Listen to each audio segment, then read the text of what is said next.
horny? And Merry Christmas, everyone. It's Top Gun Talwar here, dressed in my metrosexual wear, and I'm a happy man. I'm off the steroids, I'm off the cocaine, I'm off the painkillers even.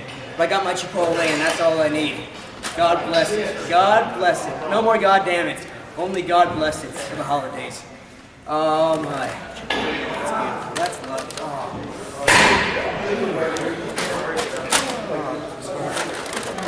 You son of a bitch. You son of a bitch. God damn it! Come on, you maniac! What are you thinking? What are you thinking doing that to my Chipotle? God damn it! Come on! Come on! Come on! What? What? Ah!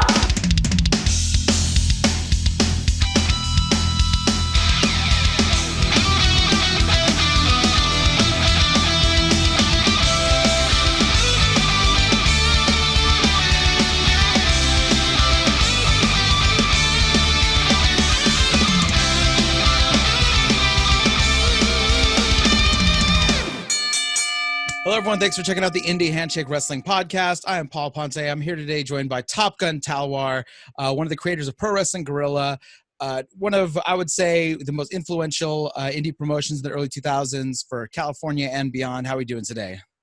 We're doing great, Paul, and thank you for the intro. Hello to everyone out there. So I wanted to talk to you a little bit about the beginning of PWG. I myself have been to a couple of shows. I went to the Battle of Los Angeles 2005, and I think 2007 is the other one I went to. I don't remember. My memory is not what it used to be these days. But when you're creating something like Pro Wrestling Guerrilla at the time, you know, a really wrestler-focused promotion, especially, what's your goal, you personally, when PWG comes around? I think the primary goal, originally, I think it was a unified goal too from all of us, was just to blend the local talent that was there and enrich the local talent with outsiders as well, like good outside talent.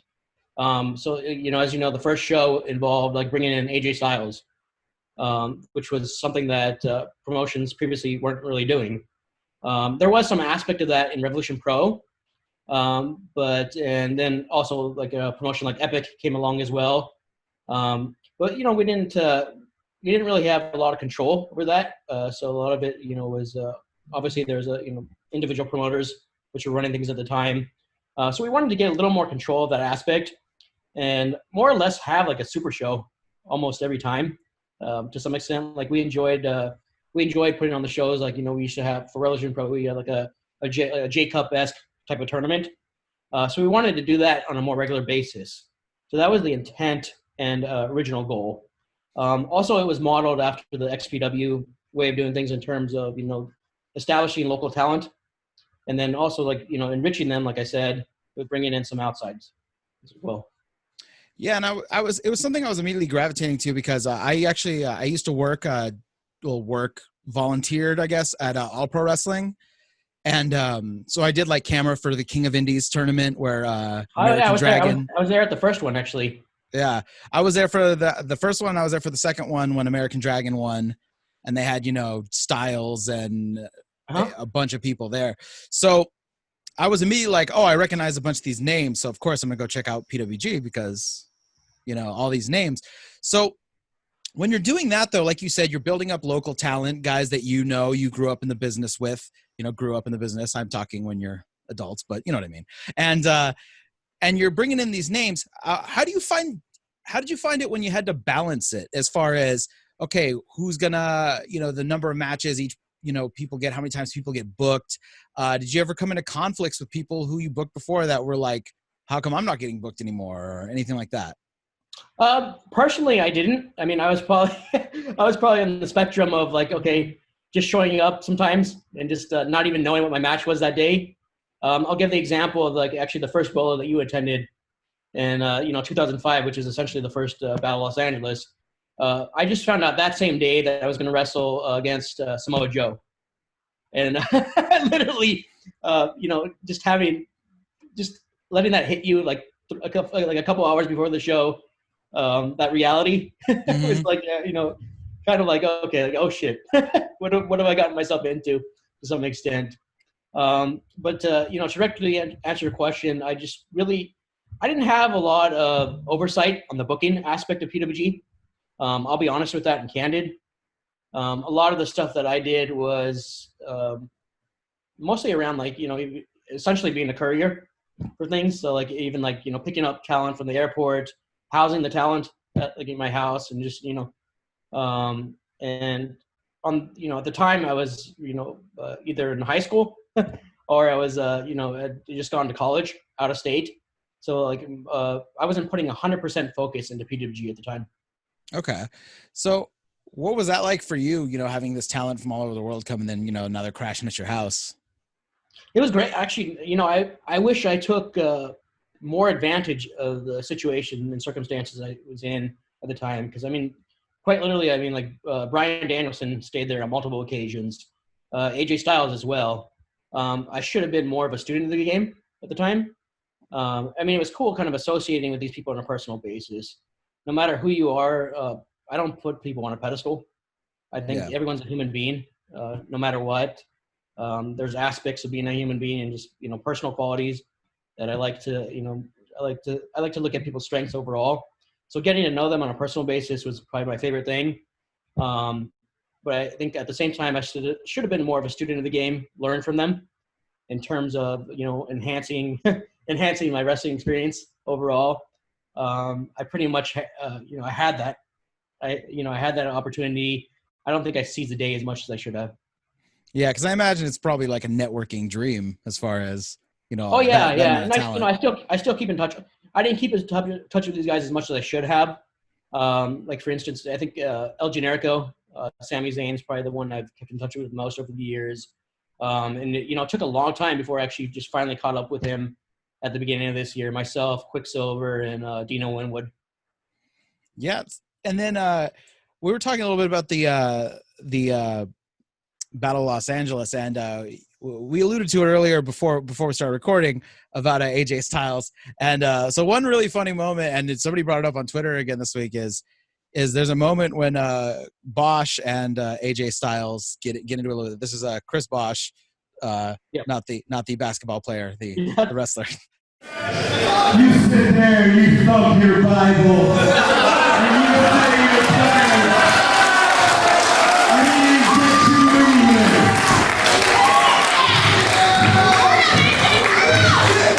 Talk about John 316. Bosh 316.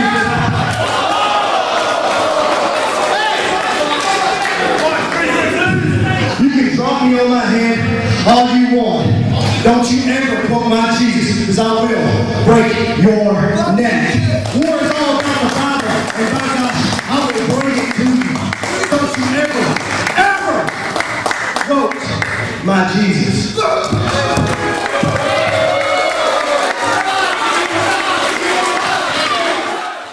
You mentioned before we started recording that you might have a little bit more insight into what went down. I would love to hear it.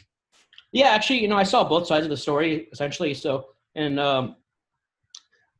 Chris Bosh's intent for that promo was just to mimic what Stone Cold Steve Austin's King of the Ring promo essentially. I don't think AJ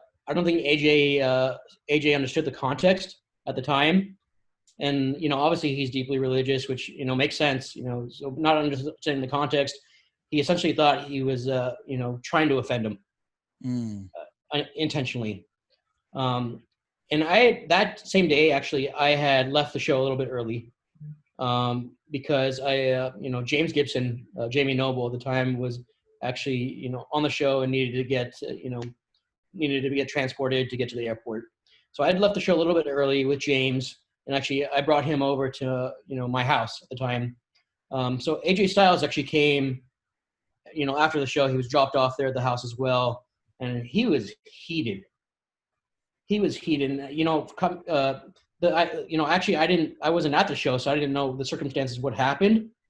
But both of them were a little bit hot. I'm not going to lie. I'm hoping, they ended up leaving the house too. I think someone took them to the airport.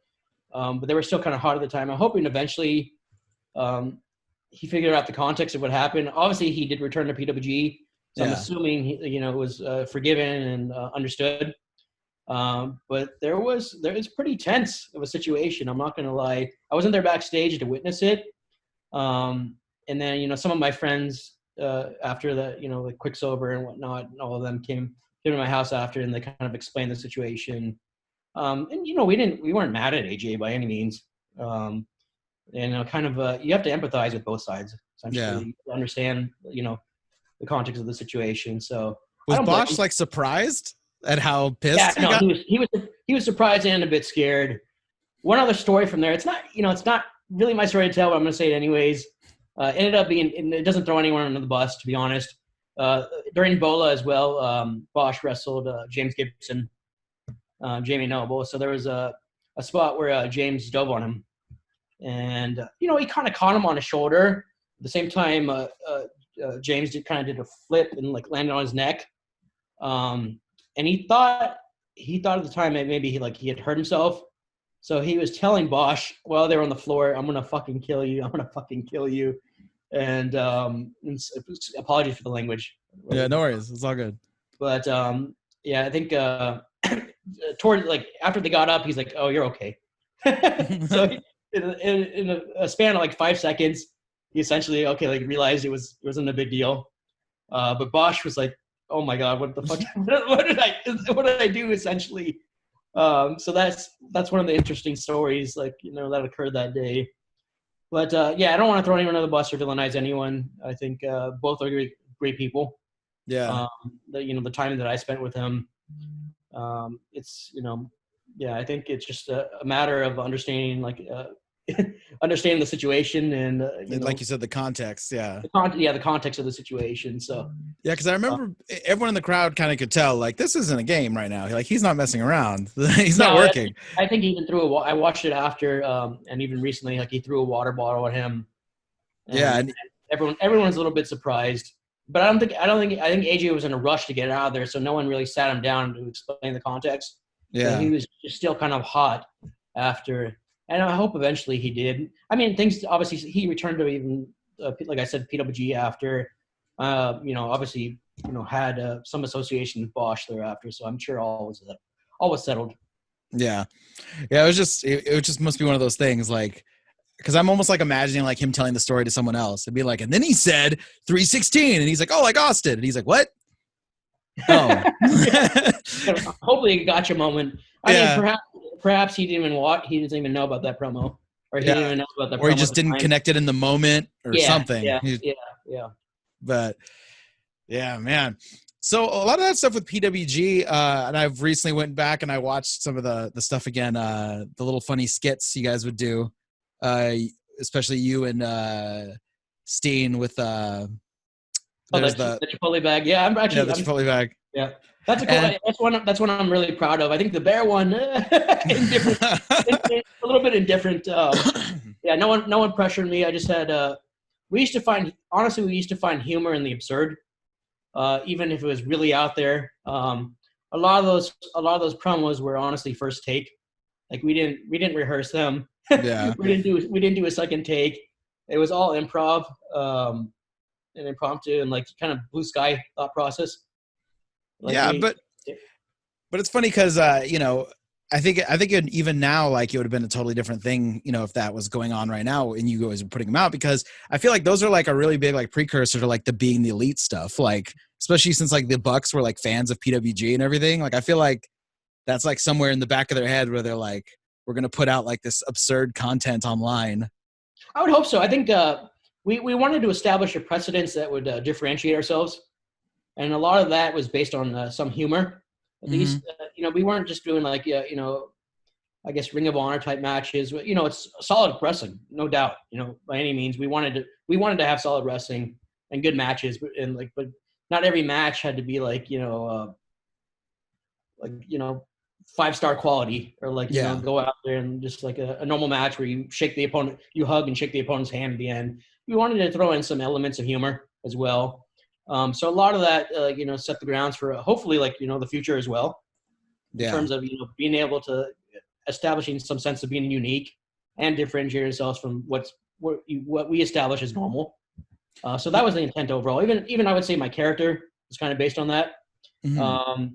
I've always been the type of person in general, obviously within boundaries, to kind of like differentiate myself from others. So I think I hope that PWG itself set the tone for that. So let's go into that a little bit. Come up with your character. You obviously like more of a comedic based character. Did you always gravitate towards that when you were watching wrestling when you were younger, or how did that go down? Not at all, actually. I mean, some of my favorite wrestlers were like Dr. Death, Steve Williams growing up, and I liked So a that lot would of not be, if you gave me 10 names to pick, would have been one of your favorite wrestlers based on seeing Top Gun Talwar. I would have not said Dr. Death. I like wrestlers that had like kind of like an intimidation factor to it. Over time, I loved even like I started with wrestling when I was really on like 16 or so, but even like prior to that, I used to like trade tapes and stuff. I got deeply into Japanese wrestling. I actually enjoyed a lot of the comedy elements of it, like watching stuff at an early age of like Emerson and like Questionable Common as well, and or even seeing like Survival Tobita. that stuff really resonated with me. I really enjoyed the comedic elements. I enjoyed the serious elements, strong style, just a hybrid. I enjoyed everything essentially with wrestling. I wasn't so much into like the big man type of stuff. Like even at the time, like when I had first started wrestling, like steroids and like bodybuilding type of personalities were huge. Yeah. Actually, my character was kind of built on that foundation to play a parody of that. Mm-hmm. So all in all, my character is probably a parody of what essentially wrestling was and what a wrestler was. Whether it's like the steroid, just making fun of that, mocking that, or even like mocking the usage of drugs in wrestling to some extent. So it was more or less a parody of that, and then just I wanted to incorporate elements of kind of a hybrid style as well. I feel like a lot of people, especially younger people, are they'd be so like confused if they try to watch older wrestling, because when you got guys like Luchasaurus or Brian Cage who are massive and yet they're doing like shooting star presses and all this stuff, I think they're going to be very confused when they go back and they see like Hulk Hogan and they're going to be like, but he's not doing anything. He's just walking around. I know. I can't. I don't even. That's a thing. I don't think a lot of people actually go back and watch these matches in full. Like a lot of clips are posted more around like I was following an account recently about like Mongol Michael just like kind of making fun of it to some extent, like so. I mean, it's cool to follow. Actually, I enjoy watching it. But even like Rick Rude selling like atomic drops, for instance, but it's just like those minor things of appreciation when you look back at things versus like the full match and full con. I think that's stuff that people appreciate more. We're in a world where now we're like, I think the attention span, obviously the attention span is a lot less than what it used to be. So like, I think the stuff that's popular now for old wrestling is just like GIFs, like seeing just clips and stuff, which I enjoy. Honestly, I enjoy. It's brought back a lot of memories too when I was a kid and like trading tapes. Just seeing this stuff like old All Japan. Which is funny because I used to go like as a kid. Like, me and my mom used to take me to Little Tokyo here in Los Angeles to actually rent a lot of these tapes, and I would dub over them. I would trade them. So it's cool. It's cool to kind of reminisce. Yeah. It's really gone like the way of Blockbuster, the whole tape trading game. Now that with the internet, it's like trying to tell people like, oh no, you don't understand. Like you had to go to a guy's website and you had to look at his, and then sometimes he didn't even sell them for money. He would just be like, what tapes do you have? And you had to go and do it that way. As now it's like, here's a website that has every indie show you've ever seen in your entire life. Would you like to subscribe? No, I think it's fantastic that we're able to just like own. Like I subscribed to High Spots Wrestling Network. I hadn't seen some of the PWG content I was actually involved with. I had a lot of the earlier DVDs, but I didn't have like some of the later ones that I was involved with. And quite frankly, I never chased them down. But recently, I subscribed to the High Spots Wrestling Network. I rewatched all the stuff. But just having that in like a single library that I can go on any device in the house and watch this, which is like was phenomenal. The idea is great in terms of like getting your name out there and like even like building a brand. It's like a whole new world compared to what it used to be. Even being in that tape trading spectrum, I was a user at the time of the Death Valley Driver video review boards, which was like a big essentially a tape trading haven for like people involved in that. And I didn't know about Revolution Pro at the time. I didn't have a means of finding out, essentially. But Taro, who was involved in Revolution Pro at the time, had actually posted on there. And I was just like, oh, let me, this looks interesting. I don't know any of these names, but let me go check it out. And I did, essentially. And then it's funny because I filmed some of the early shows, I did like fan cam. Essentially, I got their permission, of course, at the door. But I did fan cam, and then I actually started kind of trading the tapes. Essentially, I never sold them. I figured, let's kind of get this promotion out there, and because I didn't have that big of a reputation amongst the tape trading community. I was starting to kind of build myself up a little bit because I had some cool comp tapes. Like I had like this Mick Foley comp tape, like a 3 series Mick Foley comp tape that I would put out there a lot. But at the same time, when the Revolution Pro stuff really established myself as being unique in that community. But at the same time, my main goal was just to get its name out there. And it's kind of cool to hear that eventually that stuff made its way through Europe.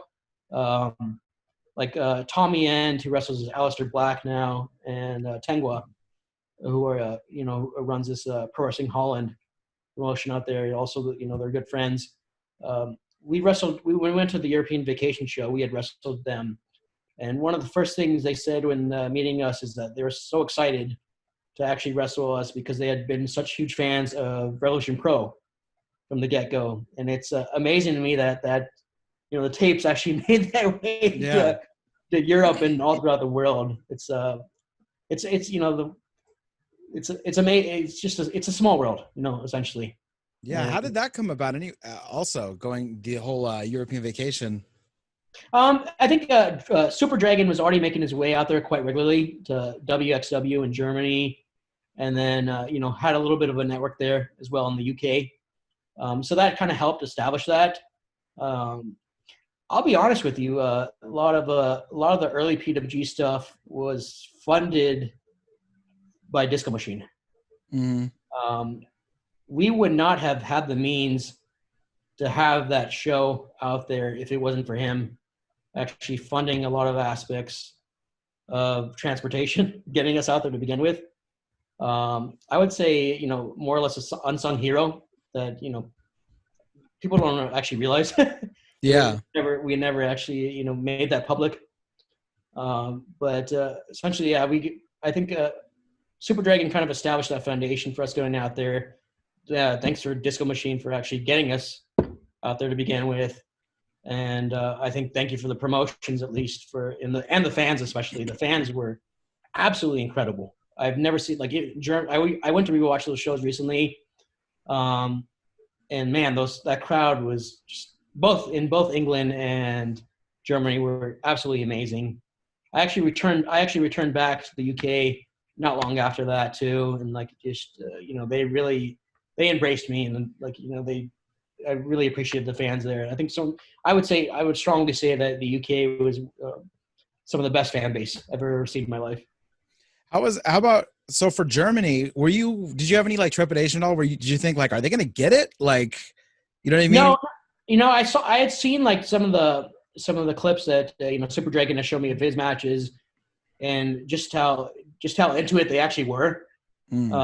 So yeah, no, I had no doubts whatsoever. But that was seriously one of the hottest crowds I've ever wrestled in front of. I'm gonna say my adrenaline was flowing so much at the time. There was these stairs going down to the ring, and I completely ate shit on my entrance. I just got up nothing happened, to be honest. And it's kind of it's an embarrassing story too. And also in the UK, when I had entered, I guess I was my adrenaline was flowing so much. I think the idea of actually wrestling in another country was thrilling, exciting. I actually bit a kid's finger. What? Yeah, I felt awful too at the time, but I actually bit a kid's finger going in the ring. Just getting into character. There was on a complete accident by all means, just getting into character and just I remember my entrances, just mindless, uncontrollable, yelling and screaming and all over the place. but definitely that was scary, and I felt awful. I went back out and gave him a T-shirt, but I don't think there's any way to reconcile that situation in the long term.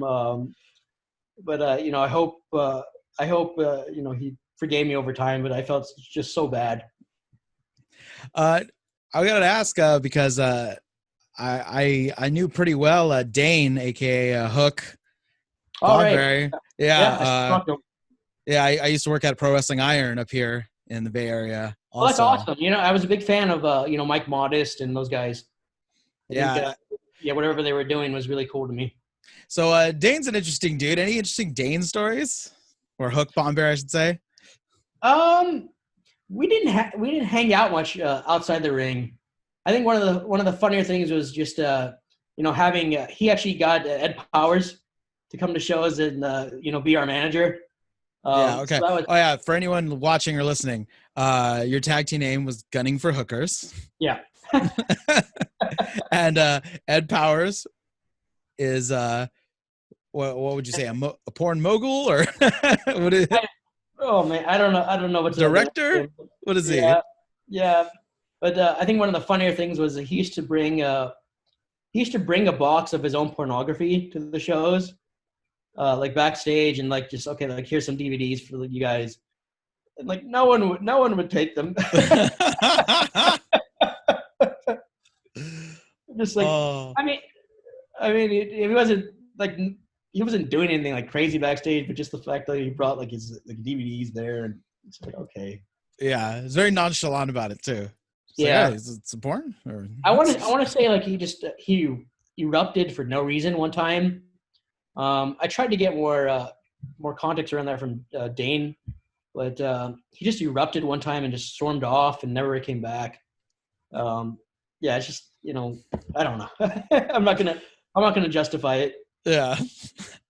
No, but Dane's real. It's funny because we share a lot of the same viewpoints and stuff now. So that's fun to see at least. And he's got his own family. I have my own family. So hopefully one of these days we can catch up and stuff. I wouldn't say I've distanced myself from wrestling, but I haven't poked my head into shows that often in the recent past at least. So hopefully I can catch up with him one of these days. How old are the kids? I have a 6-year-old daughter and a 2-year-old son, and then I have a 17-year-old stepson. Okay. Have you popped in any of the old DVDs? Have you given them a glimpse into your former life? So my daughter's seen these clips on YouTube, like the top 10 moves. Okay. Top Gun Talwar, and she really enjoys the Chipotle. Like she'll yell that all the time, just like whenever we get Chipotle too, she just yells it. So she's excited about it, and like I've old matches and stuff. I think I've put it on the TV, and she has no interest. Even my wife is like, whatever. Yeah. My wife actually saw me wrestle once. It was the last match I had, so it was Disco Machine and myself against Jarek Matthews and Todd Chandler. This was at a show called LAW. They're running for a little while out of Los Angeles, Boyle Heights, Los Angeles, somewhere around there. And it didn't last that long. At the same time, it was just that was honestly the last match that both Disco Machine and I had. So, but my wife got a glimpse of myself wrestling. At least she got to see that. So we'll see in time. Maybe my daughter's conveyed interest in terms of seeing the show. So we'll see if I take her. I actually,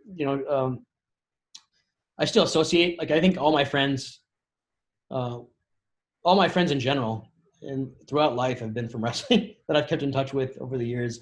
It's funny, even being distanced or being in like the corporate world for 14 years, I've not made a friend as close as I have in wrestling. I think the type of people you meet in wrestling are very unique.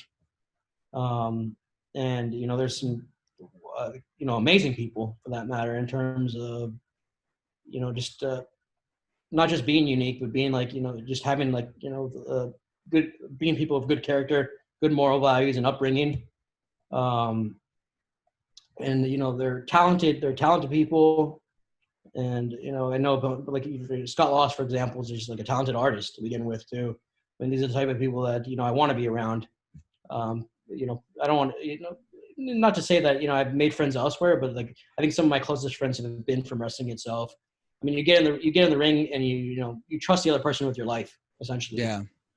Well, in So that's addition really, to that, you're traveling and then, you're sleeping on couches together. You're sleeping in hotel floors. Yep. You're sleeping in cars. You're traveling to different places. It's almost like you have this like resurging other childhood of like sleepovers and all this and horsing around that you did, except you're an adult and you're all drinking or, doing whatever. if you drink, you know what I mean?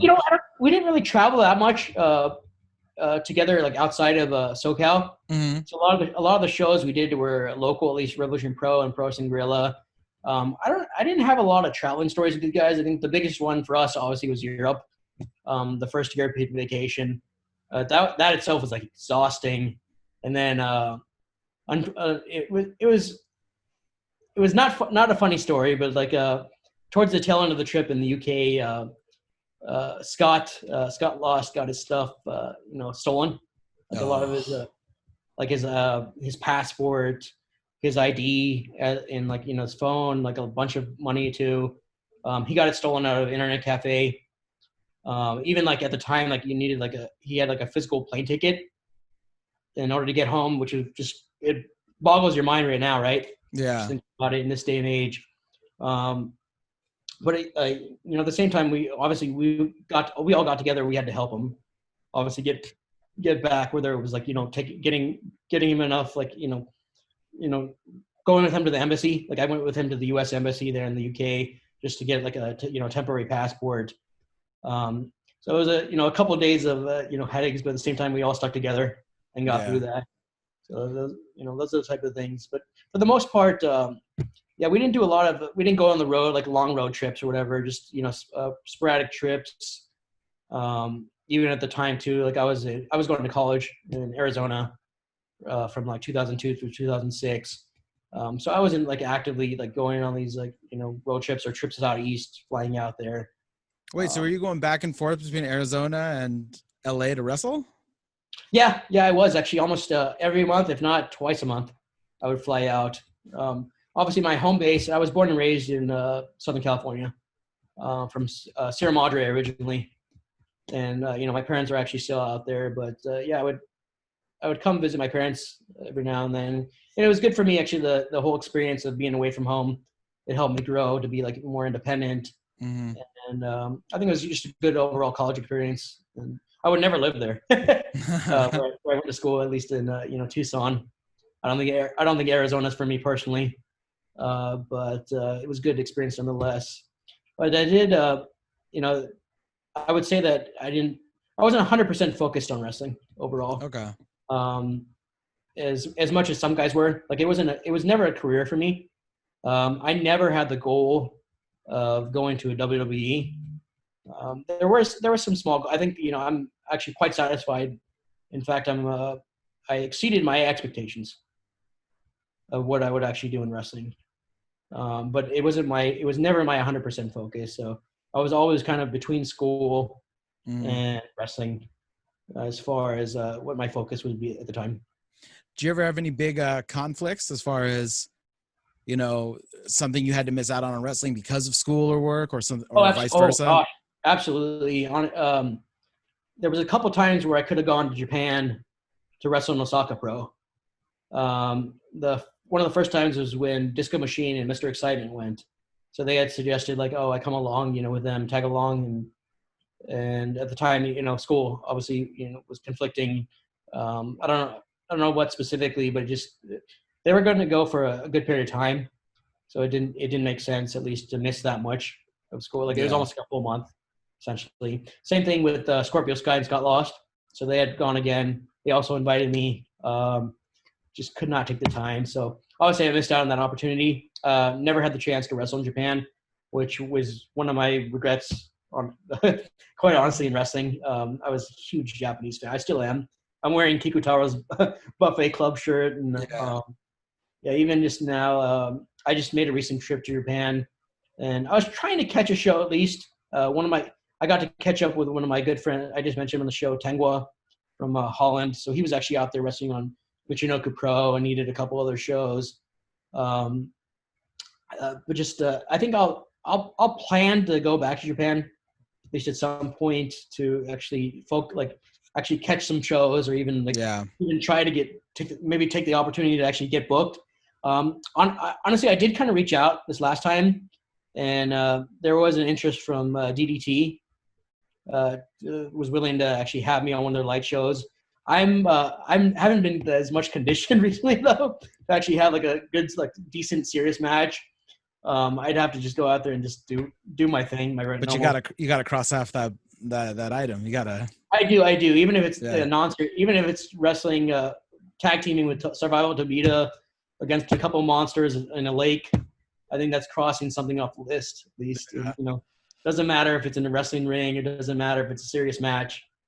Yeah, that's definitely one of my goals. But other than that, too, I think after graduating from college, I had some ambition to actually maybe move to Japan, for a while and actually train and wrestle out there. Never pursue that because I had an opportunity opportunity within the career route that I wanted to do outside of wrestling kind of fell in my lap at the time. Ended up me having to move to India for about 6 months and live there, which was phenomenal, like life-changing experience. But at the same time that derailed my energy from actually, let's say away from wrestling to some extent. Yeah. So, but it kind of, it for the better at least, I think it established a foundation for like a separate career. So I would say the 2000s especially were a really big time for the indies as far as going from something that was kind of around to, with the internet and everything, being really big. It's something that everyone talked about. Like people, before when you were younger, people would see WCW, WWF, and guys would just show up. And you had no idea where they came from, why they were there. They just showed up. And you're like, okay, cool. He's a guy now. He's a TV guy now. But now you got people being like, who's going to pick up this free agent? Who's going to pick up that guy? Who are some of the guys that you thought when you saw them working, you're like, this guy's definitely going to get picked up. This guy's going to, but they just never did for some reason. You mean like on the indie scene? Yeah. In the early 2000s? Yeah. It's funny you say that. Even the guys that actually ended up making it to WWE now, one of them being like, I'll name three of them off the top of my head: Bryan Danielson, Kevin Owens, Sami Zayn. Those are three people I never would envision actually being stars in WWE at any point, which is weird to say. But having started, like I mentioned, when I started wrestling in 99, 2000, I didn't have the goal of being in WWE, and at the time, it's like you had to be roided up, or like you had to be like this monster of a bodybuilder of a person to actually make it. So as far as people getting signed or surprised by anyone getting signed, I'm actually I didn't foresee a lot of guys at the time, even making. I was happy that they made it, but no doubt, I'm so proud. No, but were there guys that you were like, this dude's definitely going to make it, and he just didn't? You're like, oh, WWF's going to pick this guy up any day now, and they just never did. That's I didn't have that thought. No. Really? Okay. Yeah, especially amongst guys that I wrestled with. I think Colt Cabana is maybe one of them, but Colt Cabana did get signed on it was off and on, like it was sporadic. Yeah. And then now he's in AEW. So yeah, but off and on, like he was one of those people. Like I was confused as to why WWE would not sign him. Obviously, some politics were in play. I kind of lost sight of like any of the politics in wrestling for like the last 10 years or so. Yeah. So I'm not one to really speak, but I'm surprised, and I'm actually quite proud that they've changed their perspective over time in terms of what a wrestler actually is. No matter how big, no matter like even gender, sex, doesn't matter. I'm glad there's no boundary. There's no boundary for who can actually go out there and perform. It shouldn't be that way. It should have never been that way. But I'm glad they're changing that perspective. Well, I always thought it was interesting that, when I think we're about the same age. I was born in 84. Yeah, same here. Yeah. So, like when we were younger and we saw like the old WWF stuff from the 80s, like guys like Bastion Booger were in the WWF and everyone was like, this is fine.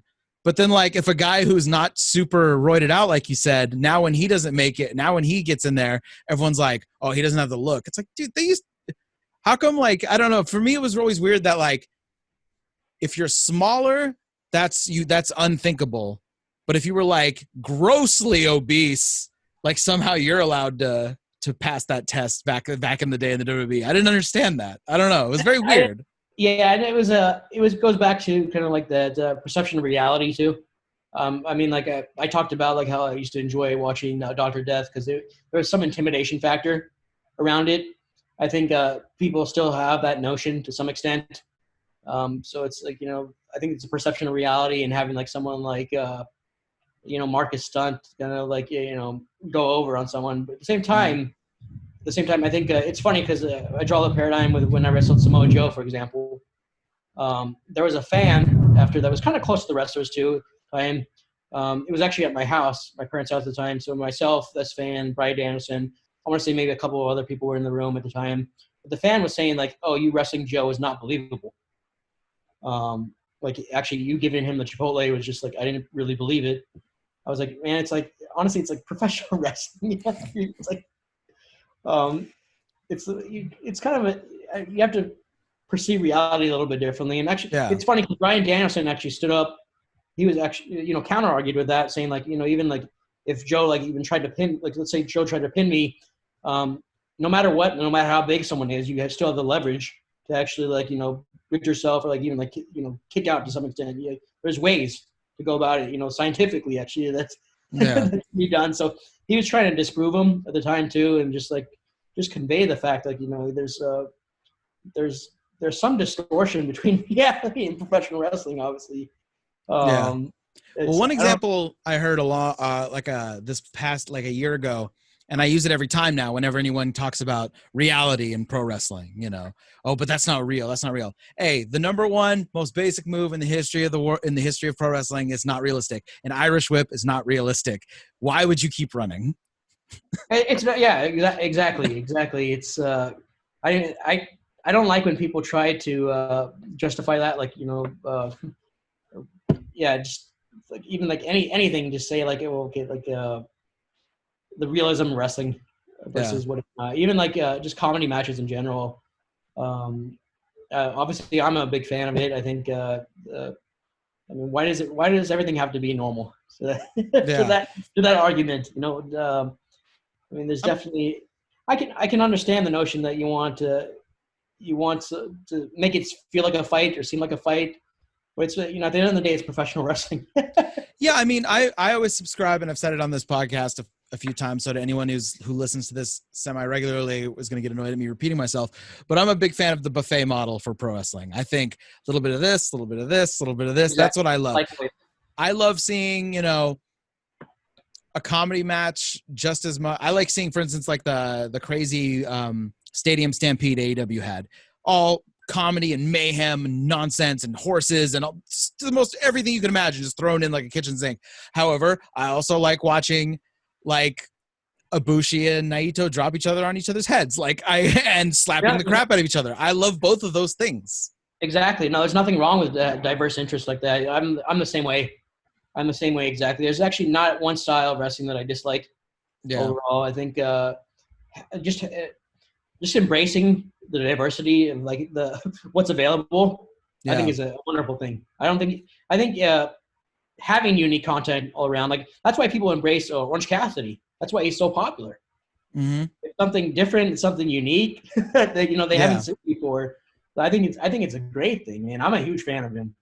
Oh, yeah, I am too. And I'm a huge fan of how much people hate him as well. I think it's hilarious how worked up people get about him. Yeah, people are so passionate about it. Just the inability to embrace any amount of change or something that's different. And it's, I mean, the same could be applied to normal life too, but Oh yeah.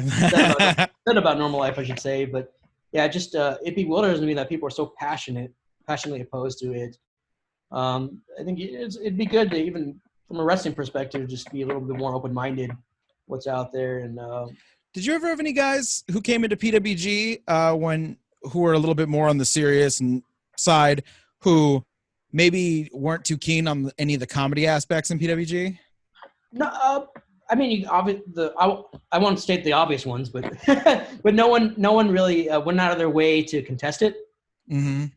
So even like my character, for example, I'd throw some baby powder on my nose before I went out there, just to, but they knew it was like a character essentially. But, Yeah. They'd smile or laugh, like, oh, that, even like I think James Gibson someone ran into him backstage at WWE, and he had asked, like, oh, where's the guy with the cocaine nose? So I mean, like, but no one ever pushed back on the comedy elements. In fact, there was times where I was trying to, play my character, and I was actually given advice into how to do things a little bit differently or better by someone like Christopher Daniels, for example, as far as playing to the crowd and whatnot. Mm. So there was no pushback whatsoever, but more around the lines of like, okay, how could kind of teach you how to play your character a little bit better, which is great. I think people more or less embrace the idea that we're trying to do something unique. So there was no firm opposition to it or saying like, oh, this is stupid. Everyone kind of played along. All right. I thought there might have been pushback from someone like, there's a guy who maybe is kind of an anti-vaxxer, anti-mask guy lately. And I thought he might have been a little more iffy. But, my interactions were limited. At the early stages of PWG, he actually was a non-participant.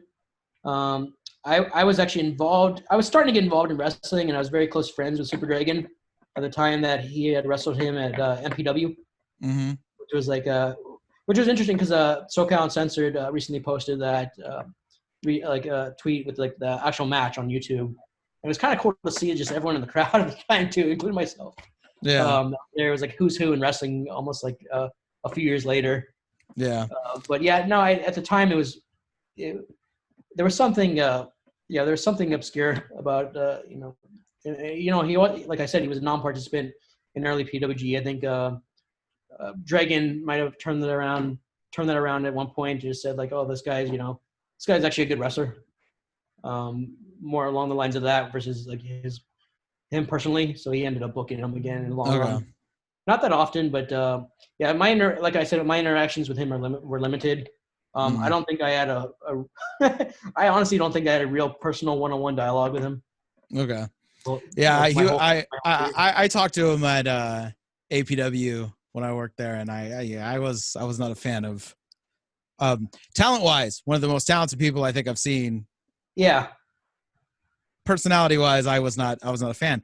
But moving on. Yeah. All in all, I don't think he's of this earth. Yeah. Exactly. How did you notice from when you were starting out, just a fan, and then you're helping out, then you're training, and then eventually, you were to leave the wrestling business pretty much at 2011 when you finished? Yeah, not entirely. Like 2008 is when I had my final matches at PWG. I think that's when I started to kind of ramp down on stuff. I was even invited. I was booked actually on the XPW reunion show. And the match was supposed to be like Rev Pro versus XPW. It was a weird match too. It was like it was myself, American Wild Child, and Disco Machine against Vinny Massaro, X-Pac, Sean Waltman, and God, who else was in that match? I can't recall, but I was originally booked in that, and I bailed out actually. Didn't that show not happen, or did it happen? It did happen. Okay. I can't remember how many XPW things didn't end up happening towards when they started trying to do reunion, like the Extreme Rising, whatever, all those reunion shows. Like there was a whole bunch of stuff that ended up happening. Yeah. No, that show did end up happening, but I had to back out. So I ended up ramping down a bit in 2008. Okay. Ramping down, sorry. Yeah, actually, I'm gonna have Vinny Massaro on the show as well soon too. I actually know him from APW days again. Yeah. Yeah, it's funny. Occasionally, I'll he'll mention my name on Twitter, but I don't know if he's at one point I was actually I was a pretty big fan. I was a pretty big mark, and I even posted a review of King of the Indies on SoCal Uncensored under alias of Mark Kawada. So I think I put him over in that review, but I hope he has no hard feelings over the fact that I bailed out on the match. It was nothing against him at all. Yeah. I was actually a fan of his. Yeah, he's a cool guy. Good Twitter follow, by the way, for anyone listening. He's really funny. Anyway, so when you're seeing all this change, what would you notice? What would you say were some of the big changes that you saw in the indie wrestling world from when you started PWG to the time you bowed out? As far as change, I think I saw it more as there was a new evolution of local talent when I got out. I think the Young Bucks had essentially just started, literally my last shows. I actually enjoyed seeing that. I think the idea of just bringing in fresh talent was something that was inviting to me at the time, because we had already gone about 5 years at that point. The venue that we were at, I don't think we drew as much as we had before. I think things need to be freshened up a bit, per se. So that to me was inviting. I would even say, even the next generation of talent from the original SoCal crew in PWG was also kind of refreshing to see. Like guys like, Johnny Yuma, guys like Peter Avalon and so forth, and just to watch them grow. And I think the biggest thing for me was actually just seeing a guy like Peter Avalon in the crowd when I was wrestling. I remember visually just seeing him there and just seeing him actually grow to what he's become today, and just actually making the business just means a lot to me. Is just to see that. Even Willie Mack is a prime example of that, where he used to do ring crew for free at the early PWG shows. He'd take a bus from South Central LA to the venue in Hollywood to essentially just do ring crew, kind of do what he can to learn the business. And then to eventually go on to who he became is just an incredible story. So I think I embraced some of that, and I was happy to see how that evolved over time by just bringing in some fresh talent. I'm a little bit disappointed with how it turned out. I know I love the promotion itself. I love what it turned into, and I love the fact that it's celebrated as widely as it is today, and there's a sense that no one would even know who I am if it wasn't for how popular PWG was, or is today. So, but at the same time, I think the original notion of that model of having local talent blended with the outsiders is gone. It's all kind of just outside talent. Yeah. I don't think there's I think that I think Jake Atlas and Eli Everfly, those guys were, starting to get some traction. I know obviously Jake Atlas got signed, and maybe a lot of it's that guys are getting signed now, so they're participants, actively in the local scene. But yeah, a bit disappointed in that aspect. Yeah, that's what I'm not in LA, but from what I gather from some people I know down there is they're kind of lamenting the recent closure of a smaller promotion, because it was a lot easier for people to get booked on those than it is to get booked on PWG nowadays. Yeah, it's true to say. I mean, it was it was supposed to be the next generation of PWG essentially. Yeah. For enabling that model that I just talked about. That's not to say it's done, by any means. I think if anything now, it's hopefully people will be more encouraged. Yeah. So that's definitely, no one's going to stand down and just say it's over. Whether it's a continuation of that promotion, or if it's a new one that spawns up with the same idea and concept, I think it's going to happen regardless. Yeah, absolutely. So a lot of, promotions come and go. Very few have the long standing that PWG has, especially in the indie world. So obviously you have this magical secret to keep promotions afloat somewhere in your brain. Please explain to everyone how to keep your promotions busy for so long. One of the aspects that I saw earlier on, and probably what drove us to create PWG in the first place, was a lot of I think the mindset of a promoter to not embrace the ideas of other people presents a challenge. I've seen that before in terms of the success of how successful a promotion was, or whether it ended up doing anything for that matter. You need to embrace within boundaries. Obviously, you need to embrace the ideas of others. I mean, we were the PWG6 because we were kind of a collaborative mindset surrounding it.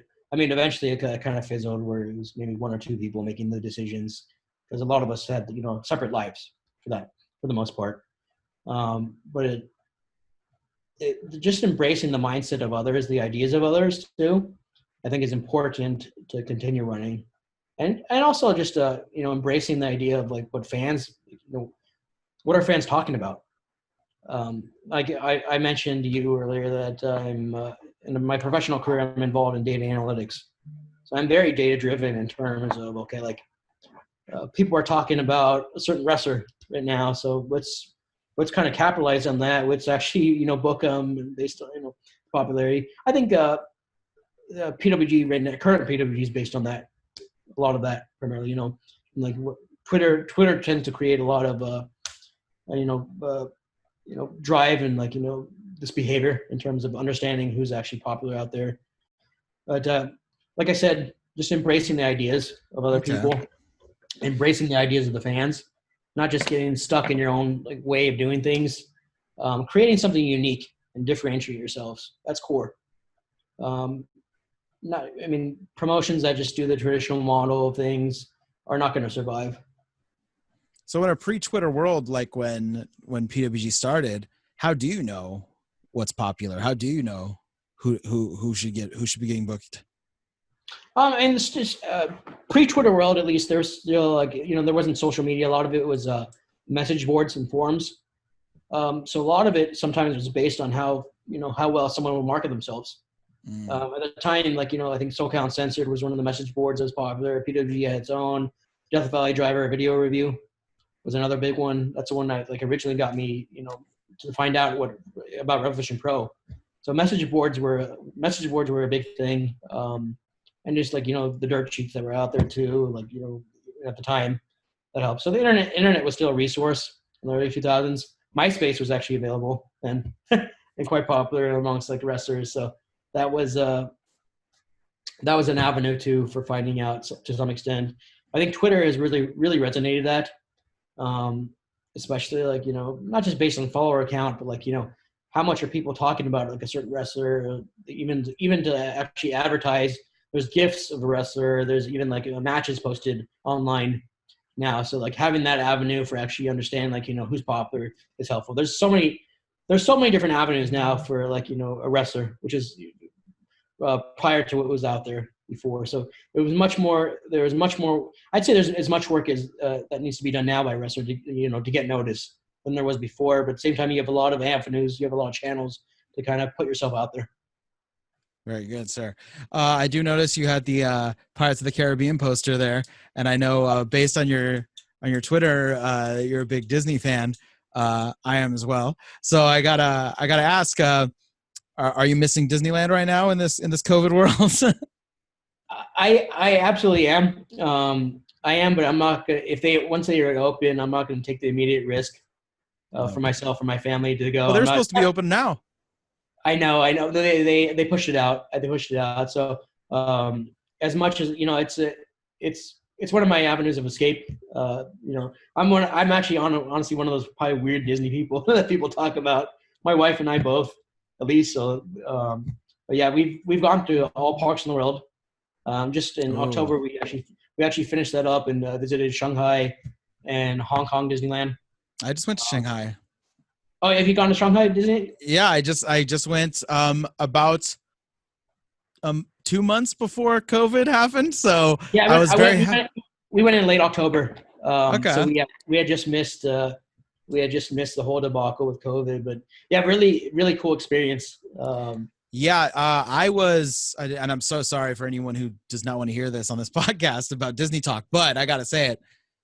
That Pirates ride, Oh man, I literally like, and we were there on a day that there was barely any people there, so like we got off of it, and the line was only like 5 minutes, and we got off the ride, and I just went again, oh yeah, like felt oh like it's yeah. saying, We went on that like maybe like 10 times. yeah. We went on a day where there wasn't that many crowds, and they have actually a pretty cool app that you can actually pre-book like the fast passes and whatnot, and you don't have to pay for it.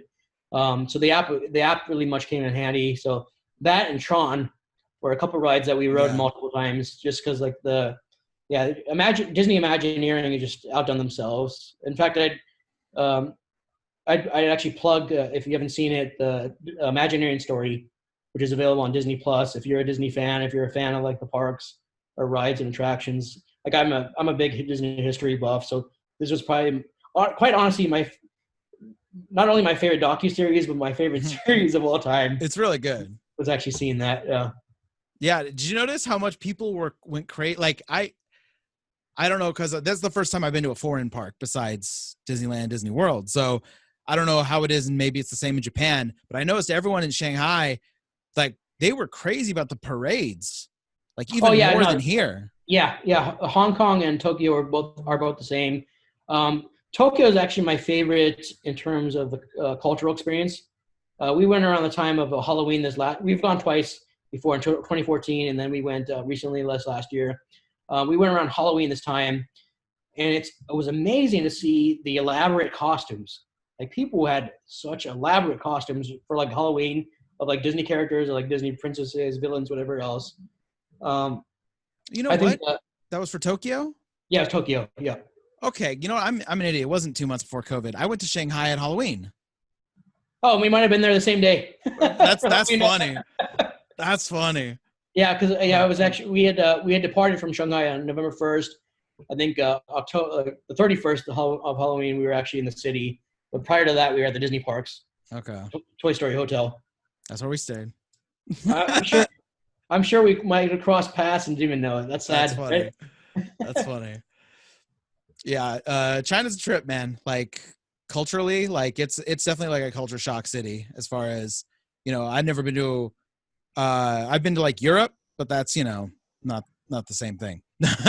So like it was definitely different like being in China as far as the cultural aspect of it. I was like, especially when you're like on an intersection and they're like, hey, so it's time. Everyone just starts walking. There's cars like piling up right next to you, but you just got to go. Otherwise you're never going to go. Oh yeah. It's like human Frogger.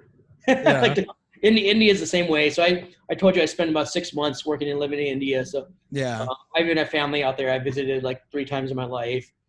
I went there at an early age, like 15. So I was kind of introduced to that aspect of culture shock quite early on. So Shanghai was no surprise. The only thing that stood out to me there was that the Disney resort itself was like kind of its own world.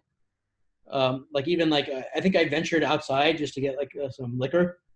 I actually got a taxi and like it took me out, but like they treated it like I was like, okay, like, oh my gosh, you're leaving here, like you got to be careful. We have to actually account for you coming back. And I was like, oh my God, what am I getting myself into? Well, I didn't expect Shanghai Disneyland to be so far from Shanghai. Yeah, no, it really was, yeah. Because we were in Shanghai and we're like, oh, we got to go. This thing it takes like an hour and a half. I'm like, what? Yeah, we ended up staying in the city one night at the JW there, which is like, just to be in the centralized, just to kind of experience the real China to some extent. Yeah. I think it was only one night, so I definitely want to go back at least one day, hopefully one day, just to maybe just revisit the parks and then also kind of go wander around China for that matter.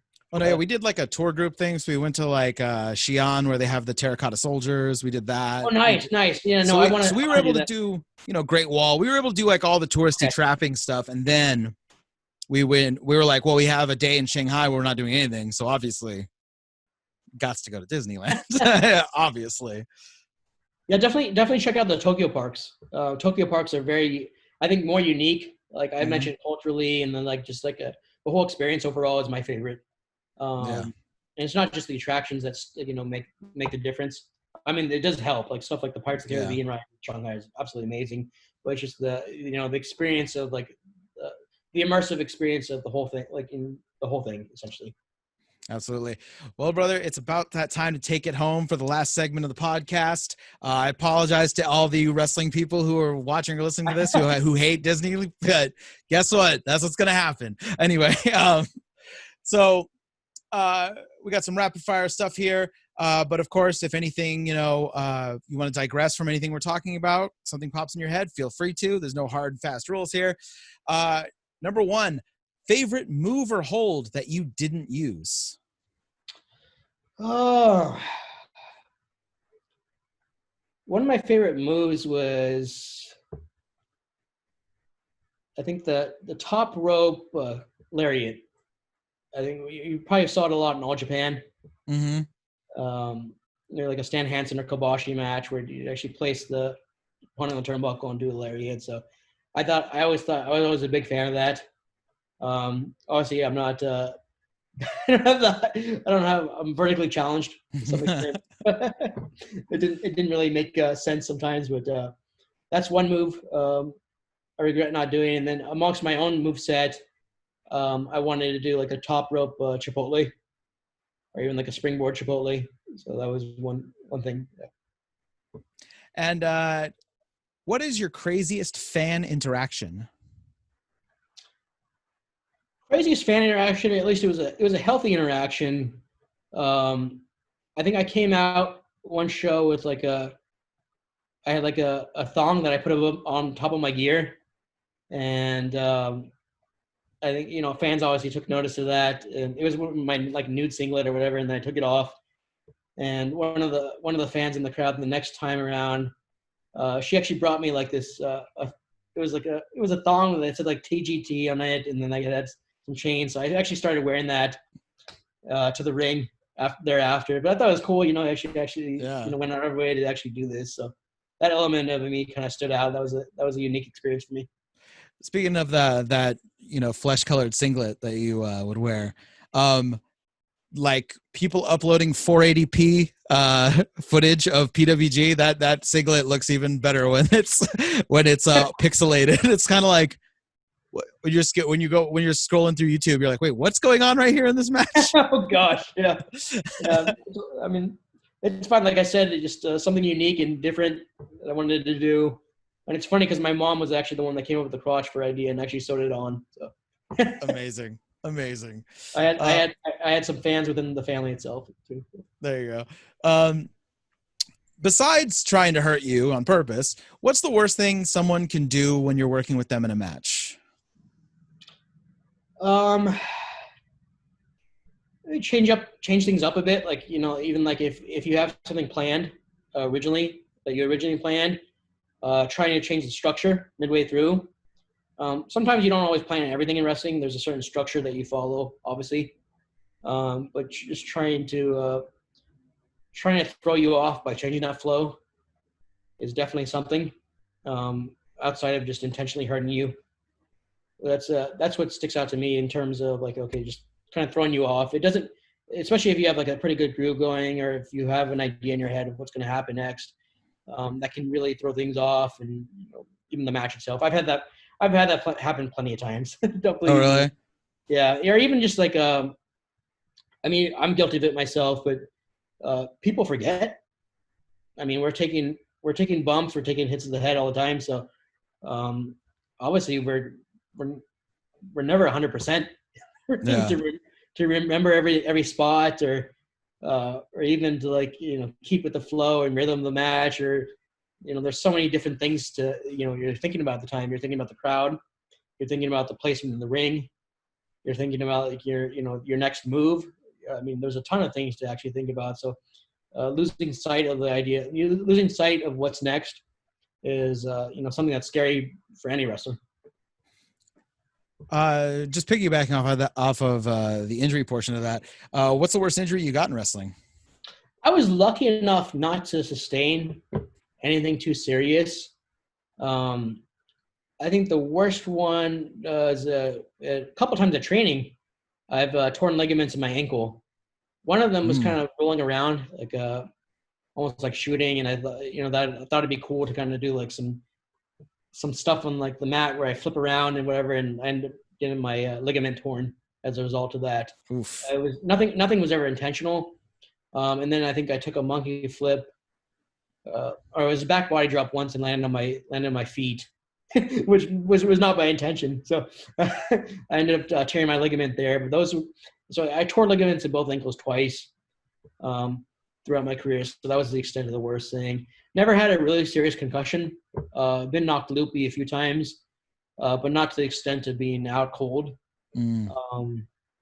But yeah, I've been lucky overall. And even now, I don't have anything lingering as far as injuries. I know a few of my friends actually do. They even have distanced themselves from wrestling and not been involved for a long time or even trained. They still have some nagging injuries here and there, but nothing serious. Okay. Yeah, I imagine, especially, good on you for getting off with no crazy concussions or anything. We actually just had a worker from up here called Wild Storm, and he's done wrestling as well. He told a story of when he got a concussion one time in the ring, and then after the show was over, he was just waiting by the entranceway, and somebody was like, "Hey, everyone's leaving. What are you doing?" He's like, "I'm waiting for my music." And they're like, "The match is over." And he's like, "What?" He had no idea he completed not only his match, but then like a battle royal. It's he should not have continued at all. No. No, it's scary. It's scary actually to think. Like I've been in those situations too, where like someone's been knocked cold, completely cold. We've had to carry them to the back. They wake up essentially and just start crying because they don't know where they are. It's something to actually take pretty seriously. Not just in wrestling, but every sport. Like even like I just coached my daughter's t-ball last year, and in order to even do that, I had to take like CTE concussion training online, actually distributed by Dirk Nowitzki, like the guy from in WWE. So he's the one that advocates that program and puts it out there. So it was mandatory to actually take that. Well, that's good. That's mandatory. Yeah. Yeah, I think I know there's no governance process in wrestling overall to like kind of mandate that, but at the same time, I think they should put it on people or promotions to actually, do that just for awareness of, how to treat. I mean, it's no different from a child to an adult. Yeah. To some extent, like, how you treat a concussion, it shouldn't be treated any differently. It's scary to see somebody like, I'm not going to lie.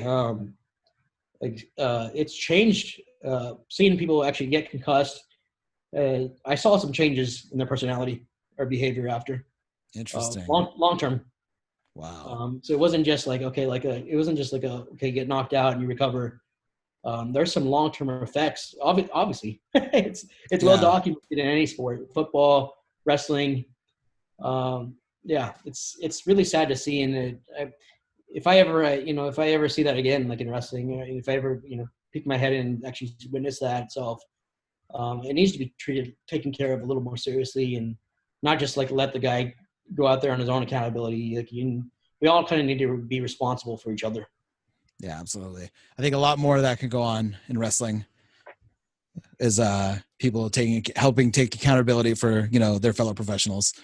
I think it's absolutely necessary to in consideration of what we even experienced.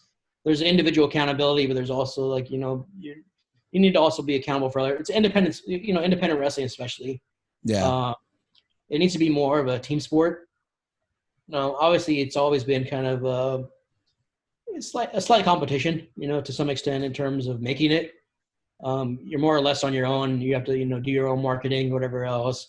But on a personal level, we need to, do better, at least taking care of each other. Moving on to the next part here.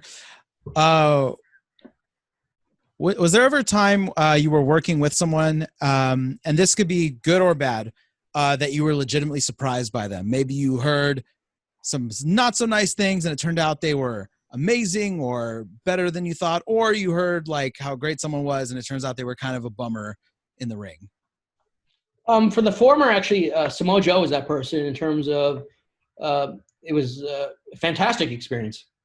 I didn't hear anything really negative. I just heard like, maybe like a little bit like a little bit snug, or like even like taking the muscle buster was a slightly like 50-50 kind of experience to some extent. Like people, sustain some level of injury maybe.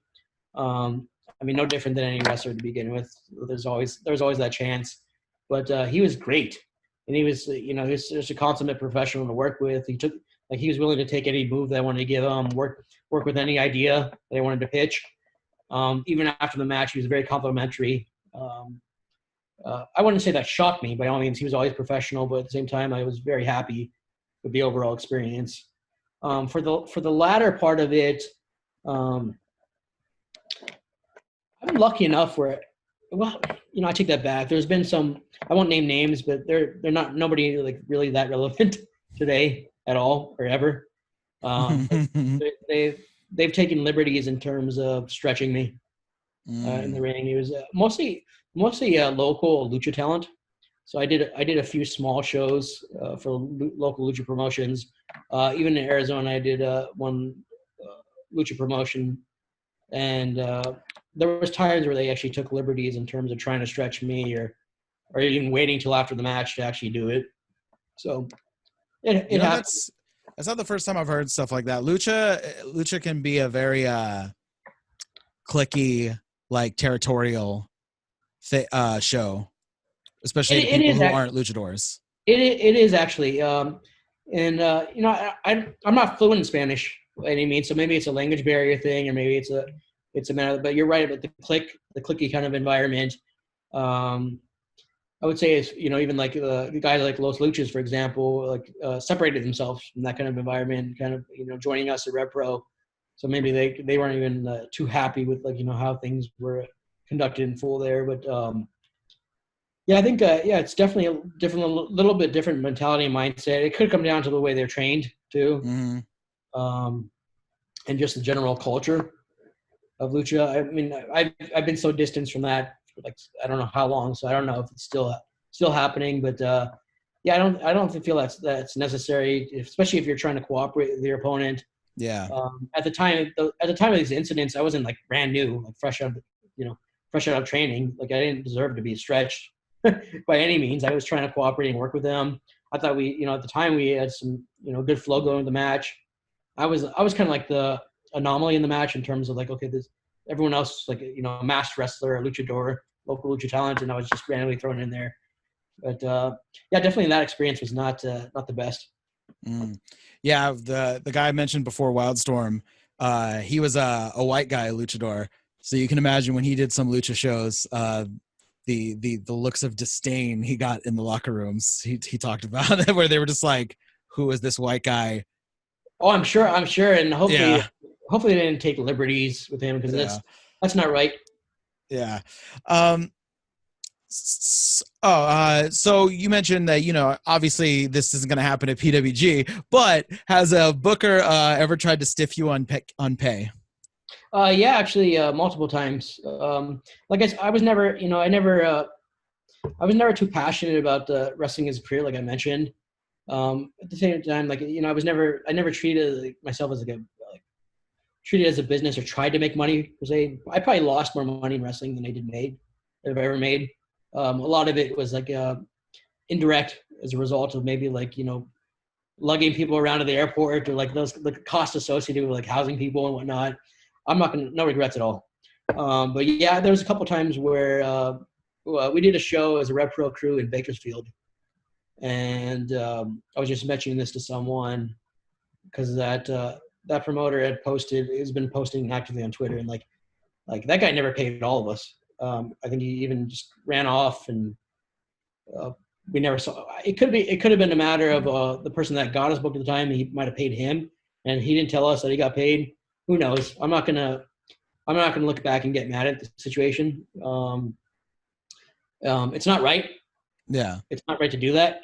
to begin with. I mean, a lot of these guys actually, some of my friends even, it was their livelihood at the time. They didn't have a second job. They didn't have a career like outside of wrestling that they were chasing like myself. So, I mean, some people don't have that luxury. It's not right to do that with anyone in any career. Yeah. Anything, even outside of wrestling. So that it happened there, and then it happened actually. One of my UK experiences where the promoter was going to follow up and pay me on PayPal, but never did. I just let it go. It wasn't a big deal. I was excited about the idea of being flown out there to begin with, so it was forgivable. It wasn't gonna do anything to help my bank account by any means. Yeah. Such a small amount to even warrant causing a scene out of it. But at the same time, I should be responsible in terms of bringing it forward, because other people might suffer from the same that are actually trying to make a living out of it. So yeah, I would say it's happened multiple times, and even my early career, like Revolution Pro, we were never paid at all, like never. There was maybe one or two occasions where I actually got paid. Revolution Pro. Yeah. That's how it is. Paying your dues, brother. Yeah, to some extent, but then, I think those shows weren't making money too. So I understand. Yeah. I understand that aspect of it. It was more of, but it's just not right. There's got to be a way to find, even if it's a small draw, just find a way to pay the boys, even if it's a small amount. Yeah. Whatever. Sometimes they're even paid through food. It's a gesture, I guess, but get some gas money, for the love of God, something. Yeah, I know. It's unfortunate. I hope it's not happening as prominently as it used to be. There's very few times where I actually saw a decent payday from my time wrestling. So I think one of the times is wrestling in Australia. They treated me really well there, and that was a cool experience. And they put me over their champion at the time too, and there was a non-title match, but still it was just very cool to get the royal treatment like that. And then I did Vavoom once locally here, and that was decent too. Very nice. What's the best mistake you made in pro wrestling? The best mistake? Yeah. Ooh, that's an interesting one. Oh man, that's a challenge to answer right now. I'm struggling to think about it, because I guess one of the best mistakes I did was maybe trying to go to different wrestling schools initially. Mm-hmm. And I wouldn't call it a mistake per se. It was just more along the lines of, okay, I tested the waters with a couple of different schools until I actually found Rep Pro.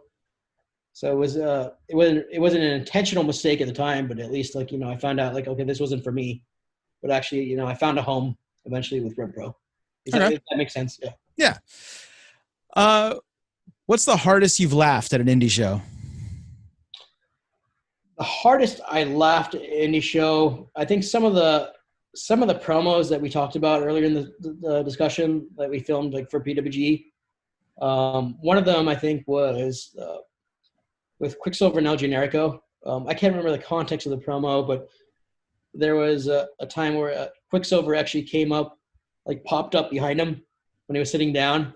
That video is still on YouTube, but then some of those promos were the hardest I ever laughed at an indie show. Just to actually witness that firsthand, just to see my friends, and I know we all kind of we loved comedy too at the time and the absurdity of things. So it was fun to be part of that. Very nice. You mentioned you've gone to England, you got to Germany, you got to Australia, America, yada yada yada. What's the worst gimmick you've seen? I probably have participated in some of the worst gimmicks I've ever seen. So one of my so I've wrestled took me a while before I finally found the Top Gun character, or even like groomed myself into what it became. But one of my initial characters was El Hijo del Negro Blanco Jr. Which is kind of it was a ridiculous character. I wrestled against Mr. Excitement earlier in my career at this car consumer pro wrestling show, which is essentially like a used car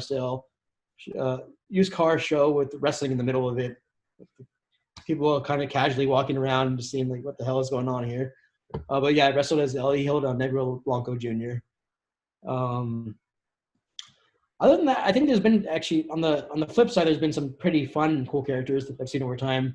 One local talent was like the stepfather, the step family. That was kind of a neat character, or even like the drunken Irishman character. It's kind of fun just to see how it plays along with it.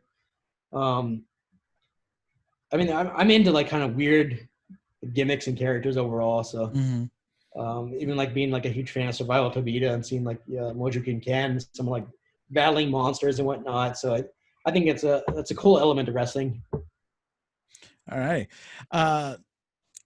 Now, once again, we don't need to name any names, but any guys that were quote unquote bigger names in the business that were at a show that you worked on that thought they were better than the show, acted like they were better than the show, really probably, just rub you the wrong way.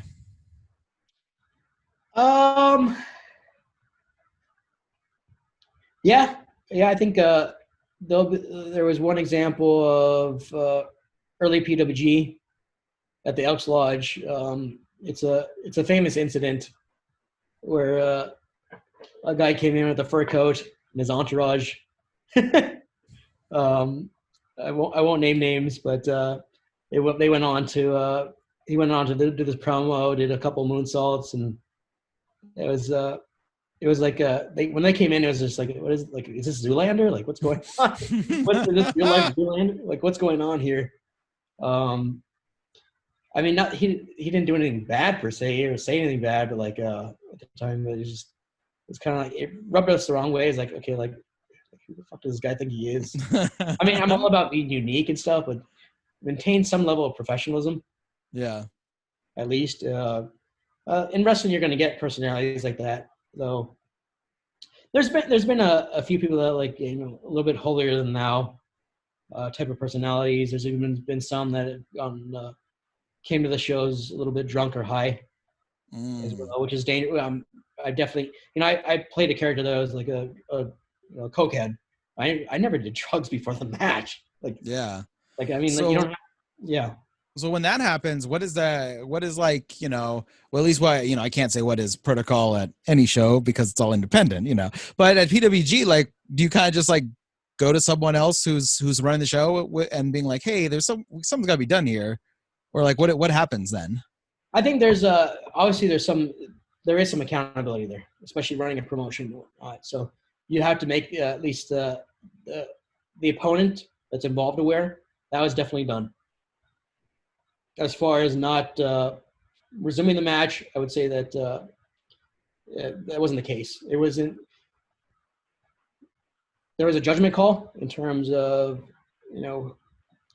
how dangerous the act could actually be. Believe it or not, it's more prominent than one would think. It didn't just happen for like a promotion that I've been involved with in the past. It happens all around. It's dangerous. Honestly, it can result in some serious injuries. For that matter, it's just like you can't drive a car if you're inebriated or even high, for that matter. I'm all about like advocating the usage of cannabis for medicinal reasons, but at the same time, like there's a certain place and time for it. By all means, so we just got to be careful. For that matter. It's really a judgment call, and it's a matter of just making like the people involved aware that it's that it's happening. Just like, okay, just use caution. Yeah. I call this the touchy-feely question of this. It's your pure joy in wrestling, whether it be before the match, after the match, during the match, whatever. The thing that gives you goosebumps, where it happens and you're like, this is why I fucking love this business. This is why I love wrestling? Stuff that I've been involved with, or anything. Yeah, just like the moment. Like, it could happen a lot of times, it could happen only a few times, but just that when that moment happens, you're like, this is what I fucking love. Like, I love this part of wrestling. I think in every match, more or less, just from the time the music hits to hearing a crowd response, to hearing a laugh in the crowd, I think that's just that's what got me charged the most. As far as seeing stuff too, even like as a wrestler and fan, there was times where like PWG, I remember the old sweat box, people were literally dancing sometimes as a reaction, like a crowd reaction. They weren't just like, chanting or clapping, cheering. They were dancing. I mean, that the emotion behind that, it was just like, wow, this is something I'm so proud to be a part of. Like, just to see that reaction out of people, bring that much joy to people. I mean, people can either choose to be sad or happy, but just to see them happy and it helped, like, it helps kind of, it drives you a little bit more, to be like, to see like to bring joy to people's faces and happiness. I mean, that's a huge thing. That's a huge thing as a wrestler and just a fan of wrestling. It's meant to be a happy place. It's meant to be a place of joy that you can go and just like, cheer on people or even dance because they're so excited. It should be that place. Awesome. And we'll finish off with this. Any pranks or embarrassing stories that come to mind? So I got ribbed a few times by Super Dragon. One of them I won't. The joke is pretty pretty bad. So I won't mention it. But one of the times he told me that I was going to be scheduled to wrestle Abdul the Butcher on an upcoming show for PWG. Obviously, like the idea was kind of cool at the time. I actually I respected Abdullah as a legend, but I don't want to get like stabbed in the head with a fork. So, I knew kind of the reputation of getting in the ring with him, what that would entail. So I was shitting my pants, pretty much the idea, and like eventually he came back and said like it's not true or whatever. I'm not even sure if he ever came back. It just never happened. But yeah, he said like, oh yeah, I made good friends with Abdullah the Butcher when I wrestled in Japan. It's funny because I think he actually got concussed there in Japan, and what I heard is like Abdullah was actually holding his head, like just like petting his head, consoling him while he was knocked out. But I guess he had made friends with him, and he said he booked me against him, but it never happened. Oh man. Maybe for the worse, maybe for the better. Who knows? Wow. Well, thank you very much, sir. I appreciate you being on the show. It was great to talk with you about not only wrestling, but some Disney stuff as well. Sorry, folks. And a few other things. Of course. Yeah. Thank you so much for having me. And, to everyone out there, including the wrestlers, stay safe, stay well. Even if people in the business and fans out there, just, don't be discouraged from what's going on out there. There's, like I said, wrestling's a happy place. Wrestling should be a safe place for fans and wrestlers alike. Don't be discouraged by that. Be optimistic. Whatever's happening, let's just turn a negative into a positive going forward. Absolutely. Any social media stuff you want to plug?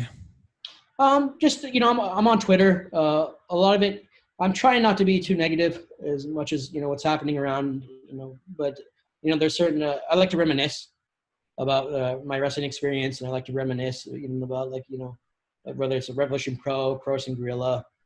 So definitely like to plug my Twitter. There's nothing businessy associated with it. I'm not trying to sell anything. I've actually been asked to maybe sell my t-shirts again. If I did do that, it would be completely charitable. I'm not intending to make money off of it by any means. So maybe I'll think about it. I just want to get a good quality distributor, someone willing to sell it. But yeah, Top Gun Talwar is my Twitter handle. Absolutely. All right. Thank you very much, sir. Appreciate it. Thank you so much, Paul, for having me. Have a great one.